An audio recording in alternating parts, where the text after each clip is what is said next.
ರಾಜ್ಯದಲ್ಲಿ ಎರಡನೇ ಹಂತದಲ್ಲಿ 14 ಲೋಕಸಭಾ ಕ್ಷೇತ್ರಗಳಿಗೆ ಇದೇ ಏಪ್ರಿಲ್ 23ರಂದು ಮತದಾನ ನಡೆಯಲಿದ್ದು ಇಂದು ಸಂಜೆ 6 ಗಂಟೆಗೆ ಬಹಿರಂಗ ಪ್ರಚಾರ ಅಂತ್ಯಗೊಳ್ಳಲಿದೆ. ಗಡುವು ಮುಕ್ತಾಯದ ನಂತರ ಬಹಿರಂಗ ಪ್ರಚಾರ ಕೈಗೊಂಡಲ್ಲಿ ಜನಪ್ರತಿನಿಧಿ ಕಾಯ್ದೆಯಡಿ 2 ವರ್ಷಗಳ ಶಿಕ್ಷೆ, ದಂಡ ಅಥವಾ ಎರಡರಿಂದಲೂ ಶಿಕ್ಷೆಗೆ ಒಳಗಾಗುವ ಸಾಧ್ಯತೆ ಇದೆ.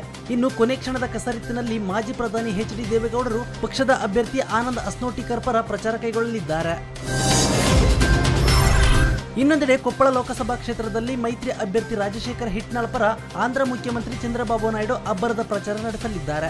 ಇನ್ನು ಸಿಎಂ ಕುಮಾರಸ್ವಾಮಿ, ಮಾಜಿ ಪ್ರಧಾನಿ ದೇವೇಗೌಡರು ಕೂಡ ಚಂದ್ರಬಾಬು ನಾಯ್ಡುಗೆ ಸಾಥ್ ನೀಡುವ ಸಾಧ್ಯತೆ ಇದೆ. ಇನ್ನೊಂದೆಡೆ ಬೀದರ್ನಲ್ಲಿ ಕಾಂಗ್ರೆಸ್ ಅಭ್ಯರ್ಥಿ ಈಶ್ವರ್ ಖಂಡ್ರೆ ಪರ ಕೆಪಿಸಿಸಿ ಅಧ್ಯಕ್ಷ ದಿನೇಶ್ ಗುಂಡೂರಾವ್ ಮತಯಾಚನೆ ಮಾಡಲಿದ್ದಾರೆ. ಕಲಬುರಗಿಯಲ್ಲಿ ಬಿಜೆಪಿ ಅಭ್ಯರ್ಥಿ ಡಾಕ್ಟರ್ ಉಮೇಶ್ ಜಾಧವ್ ಪರ ಮತ ಪ್ರಚಾರಕ್ಕೆ ಆಗಮಿಸಿರುವ ರಾಜ್ಯ ಬಿಜೆಪಿ ಉಸ್ತುವಾರಿ K Muralidhar Rao road show ನಡೆಸಲಿದ್ದಾರೆ. ಇನ್ನು ಇತ್ತ ಬೀದರ್ನಲ್ಲಿ ಬಿಜೆಪಿ ಅಭ್ಯರ್ಥಿ ಭಗವಂತ್ ಖೂಬಾ ಪರ ಸಂಸದ ಪ್ರತಾಪ್ ಸಿಂಹ, ಆರ್ ಅಶೋಕ್ ಮತ ಪ್ರಚಾರ ನಡೆಸಲಿದ್ದಾರೆ. ಬಿಸಿಲನಾಡು ರಾಯಚೂರಿನಲ್ಲಿ ಮಾಜಿ ಸಿಎಂ ವೀರಪ್ಪ ಮೊಯ್ಲಿ, ಕಾಂಗ್ರೆಸ್ ಜೆಡಿಎಸ್ ಮೈತ್ರಿ ಅಭ್ಯರ್ಥಿ ಬಿವಿ ನಾಯಕ್ ಪರ ಮತಯಾಚನೆ ಮಾಡಲಿದ್ದಾರೆ. ಪ್ರಧಾನಿ ನರೇಂದ್ರ ಮೋದಿ ವಿರುದ್ಧ ಕಾಂಗ್ರೆಸ್ನ ಪ್ರಿಯಾಂಕಾ ಗಾಂಧಿ ವಾದ್ರಾ ಸ್ಪರ್ಧೆ ಮಾಡ್ತಾರೆ ಎನ್ನುವ ವಿಷಯ ನಿನ್ನೆ ಚರ್ಚೆಗೆ ಗ್ರಾಸವಾಗಿತ್ತು. ಈ ಸಂಬಂಧ ಉತ್ತರ ಪ್ರದೇಶದ ಎಂಎಲ್ಸಿ ದೀಪಕ್ ಸಿಂಗ್ ಪ್ರಿಯಾಂಕಾ ಸ್ಪರ್ಧೆ ಬಹುತೇಕ ಖಚಿತ ಎಂದಿದ್ರು. ಇದರ ಬೆನ್ನಲ್ಲೇ ಪಶ್ಚಿಮ ಬಂಗಾಳದಲ್ಲಿ ಯಾವುದಾದರೂ ಕ್ಷೇತ್ರದಲ್ಲಿ ಸ್ಪರ್ಧಿಸುವಂತೆ ಪ್ರಧಾನಿ ನರೇಂದ್ರ ಮೋದಿಗೆ ಇಲ್ಲಿನ ರಾಜ್ಯ ಬಿಜೆಪಿ ಘಟಕ ವಿನಂತಿ ಮಾಡಿಕೊಂಡಿದೆ. ಈ ಬಗ್ಗೆ ಮೋದಿ ಪ್ರತಿಕ್ರಿಯೆ ನೀಡದಿದ್ದರೂ ನಾವು ಮೋದಿ ಸ್ಪರ್ಧೆ ಬಗ್ಗೆ ವಿಶ್ವಾಸ ಇಟ್ಟುಕೊಂಡಿದ್ದೇವೆ ಎಂದು ಬಿಜೆಪಿ ಮುಖಂಡ ಮುಕುಲ್ ರಾಯ್ ಹೇಳಿದ್ದಾರೆ.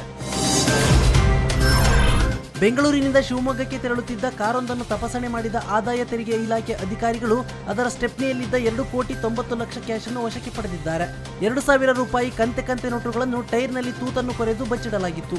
ಇದನ್ನು ಚುನಾವಣೆಯಲ್ಲಿ ಹಂಚಲು ಕೊಂಡೊಯ್ಯಲಾಗುತ್ತಿತ್ತು ಎನ್ನಲಾಗಿದೆ. ಇನ್ನೊಂದೆಡೆ ಬಾಗಲಕೋಟೆಯ ಬ್ಯಾಂಕ್ ಉದ್ಯೋಗಿಯೊಬ್ಬರ ಮನೆಯಲ್ಲಿ 1 ಕೋಟಿ, ವಿಜಯಪುರದಲ್ಲಿ 10 ಲಕ್ಷ ಹಾಗೂ ಗೋವಾದಲ್ಲಿ 2 ಮನೆಗಳಲ್ಲಿ 30 ಲಕ್ಷ ರೂಪಾಯಿಗಳನ್ನು ಅಧಿಕಾರಿಗಳು ಜಪ್ತಿ ಮಾಡಿದ್ದಾರೆ.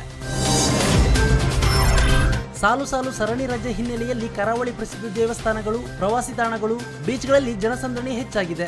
ಧರ್ಮಸ್ಥಳ, ಕುಕ್ಕೆ ಸುಬ್ರಹ್ಮಣ್ಯ, ಉಡುಪಿ ಕೃಷ್ಣ ದೇವಸ್ಥಾನ, ಕಟೀಲು ದುರ್ಗಾ ಪರಮೇಶ್ವರಿ, ಕೊಲ್ಲೂರು ಮೂಕಾಂಬಿಕೆ ಸನ್ನಿಧಿ ಸೇರಿದಂತೆ ಎಲ್ಲಾ ದೇವಸ್ಥಾನಗಳಲ್ಲಿ ಭಕ್ತರ ಸಂಖ್ಯೆ ಹೆಚ್ಚಾಗಿದೆ. ಪಿಲಿಕುಳ ನಿಸರ್ಗ ಪ್ರಾಣಿ ಸಂಗ್ರಹಾಲಯ, ಪಣಂಬೂರು ಬೀಚ್, ತಣ್ಣೀರುಬಾವಿ ಬೀಚ್, ಮಲ್ಪೆ ಬೀಚ್ಗಳಲ್ಲಿ ಪ್ರವಾಸಿಗರ ಸಂಖ್ಯೆ ಹೆಚ್ಚಾಗಿದೆ. ಇನ್ನು ಮಕ್ಕಳಿಗೂ ಬೇಸಿಗೆ ರಜೆ ಸಿಕ್ಕ ಕಾರಣ ಹೊರ ಜಿಲ್ಲೆಗಳಿಂದ ಸಾಕಷ್ಟು ಜನರು ಕರಾವಳಿಗೆ ಫ್ಯಾಮಿಲಿ ಟೂರ್ ಕೈಗೊಳ್ಳುವ ಕಾರಣದಿಂದ ಟ್ಯಾಕ್ಸಿಗಳು, ಬಹುತೇಕ ವಸತಿ ಗೃಹಗಳು ಭರ್ತಿಯಾಗಿವೆ. ಯುಎಇ ರಾಜಧಾನಿ ಅಬುಧಾಬಿಯಲ್ಲಿ ಮೊದಲ ಹಿಂದೂ ದೇವಸ್ಥಾನಕ್ಕೆ ಶನಿವಾರ ಶಿಲಾನ್ಯಾಸ ನೆರವೇರಿಸಲಾಯಿತು. ಈ ಕಾರ್ಯಕ್ರಮದಲ್ಲಿ ಸಹಸ್ರಾರು ಹಿಂದೂಗಳು ಭಾಗಿಯಾಗಿದ್ದರು. ಈ ದೇವಸ್ಥಾನವನ್ನು ನಿರ್ಮಿಸುತ್ತಿರುವ ಶ್ರೀ ಅಕ್ಷರ ಪುರುಷೋತ್ತಮ ಸ್ವಾಮಿನಾರಾಯಣ ಸಂಸ್ಥೆಯ ಆಧ್ಯಾತ್ಮಿಕ ಗುರು ಮಹಾಂತ ಸ್ವಾಮಿ ಮಹಾರಾಜ್ ಶಿಲಾನ್ಯಾಸ ನೆರವೇರಿಸಿದ್ರು. ಈ ಕಾರ್ಯಕ್ರಮಕ್ಕೆ ಪ್ರಧಾನಿ ನರೇಂದ್ರ ಮೋದಿಯನ್ನು ಆಹ್ವಾನಿಸಲಾಗಿತ್ತು. ಆದರೆ ಚುನಾವಣೆ ಹಿನ್ನೆಲೆ ಮೋದಿ ಶಿಲಾನ್ಯಾಸ ಕಾರ್ಯಕ್ರಮಕ್ಕೆ ಗೈರಾಗಿದ್ರು. ಆದರೆ ಸಮಾರಂಭದಲ್ಲಿ ಭಾರತೀಯ ರಾಯಭಾರಿ ನವದೀಪ್ ಸೂರಿ ಪ್ರಧಾನಿ ನೀಡಿರುವ ಸಂದೇಶವನ್ನು ಓದಿ ಹೇಳಿದ್ರು. ಫೆಬ್ರವರಿ 27ರಂದು ಪಾಕಿಸ್ತಾನ ನಡೆಸಿದ್ದ ಉದ್ದಟತನದ ದಾಳಿಗೆ ಪ್ರತ್ಯುತ್ತರವಾಗಿ ಶತ್ರು ರಾಷ್ಟ್ರದ F-16 ಯುದ್ಧ ವಿಮಾನವನ್ನು ಹೊಡೆದುರುಳಿಸಿದ್ದ ವಿಂಗ್ ಕಮಾಂಡರ್ ಅಭಿನಂದನ್ ವರ್ಧಮಾನ್ ಅವರನ್ನು ಯುದ್ಧ ಕಾಲದಲ್ಲಿ ನೀಡುವ ವೀರಚಕ್ರ ಪ್ರಶಸ್ತಿಯಿಂದ ಪುರಸ್ಕರಿಸಿ ಎಂದು ಭಾರತೀಯ ವಾಯುಪಡೆ ಶಿಫಾರಸು ಮಾಡಿದೆ. ಇನ್ನು ವಿಂಗ್ ಕಮಾಂಡರ್ ಅಭಿನಂದನ್ ವರ್ಧಮಾನ್ ಅವರನ್ನು ದೇಶದ ಪಶ್ಚಿಮ ವಲಯದಲ್ಲಿ ಪಾಕಿಸ್ತಾನದ ಗಡಿಗೆ ಅಂಟಿಕೊಂಡಿರುವ ಪ್ರಮುಖ ವಾಯುನೆಲೆಗೆ ವರ್ಗ ಮಾಡಲಾಗಿದೆ. ಪವರ್ ಸ್ಟಾರ್ ಪುನೀತ್ ನಟನೆಯ ಯುವರತ್ನ ಸಿನಿಮಾ ದೊಡ್ಡ ಸ್ಟಾರ್ ಕಾಸ್ಟ್ ನಿಂದಲೇ ಸುದ್ದಿಯಾಗಿತ್ತು. ಸುಯೇಶ ಸೈಗಲ್, ಡಾಲಿ ಧನಂಜಯ್, ಜಾನ್ ಕೋಕಿನ್, ವಸಿಷ್ಠ ಸಿಂಹ ಸೇರಿದಂತೆ ದೊಡ್ಡ ನಟರ ಲಿಸ್ಟೇ ಸಿನಿಮಾದಲ್ಲಿದೆ.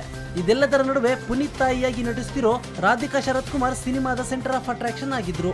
ಇದೀಗ ರಾಧಿಕಾ ಶೂಟಿಂಗ್ ನಲ್ಲಿ ಪಾಲ್ಗೊಂಡಿರೋ ಫೋಟೋ ಒಂದು ಹರಿದಾಡ್ತಿದೆ. ರಾಧಿಕಾ ಜೊತೆ ಪುನೀತ್ ರಾಜ್ಕುಮಾರ್ ಸೆಲ್ಫಿ ತೆಗೆದುಕೊಳ್ಳುತ್ತಿರೋ ಫೋಟೋಗೆ ಫ್ಯಾನ್ಸ್ ಮೆಚ್ಚುಗೆ ವ್ಯಕ್ತಪಡಿಸಿದ್ದಾರೆ.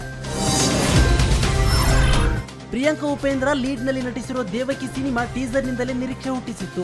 ಸಿನಿಮಾದ ಕಂಟೆಂಟ್ ಮೇಲೆ ನಂಬಿಕೆ ಹುಟ್ಟಿಸಿತ್ತು.